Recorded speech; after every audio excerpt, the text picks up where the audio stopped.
Hello guys, welcome to my vlog. Ito po, latest update po para po sa North-South Commuter Railway po. Ito po, bali nandito naman po ako ngayon ulit sa Algeciras sa malapit sa Aldana Elementary School po, pati na rin po sa Presinto 4 po. Kung bago pa lang po kayo sa aking YouTube channel po, huwag niyo pong kalimutan pindutin po ang bell at mag-subscribe po. Kahit nanood po kayo sa aking YouTube Reels po, lalo-lalo na po sa aking YouTube live ko po, sabay i-subscribe nyo rin po yung ang aking YouTube channel ko po. At i-follow nyo na rin po yung ang aking Facebook page, TikTok page, at Instagram page po. Pero itong mga bahay po dito po, sa tinututok ko po ng camera po, talagang mga nganib na po. Gawa po kasi po ay ano rin po, ang babakuran po talaga po, bali hanggang dito po yan. Ulitin ko po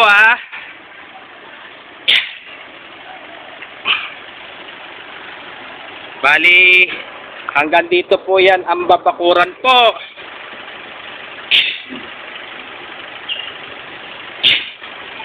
Kaya shout out po sa TikTok girl na po si JS Yumi po. Bali sabay i-follow nyo na rin po siya sa kanyang TikTok account po. At i-follow nyo na rin po yung ang aking, follow nyo na po sa kanyang Facebook account niya po. Ang pangalan niya po ay Alilim po. Bali follow nyo na rin po yung ang kanyang Facebook account niya po.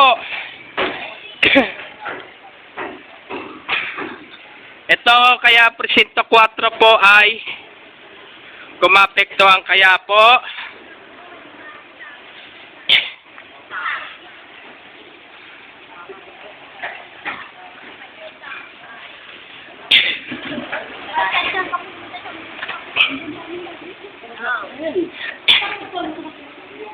Gawa po kasi yan po poste po mula Loyola hanggang dito sa Tuason po.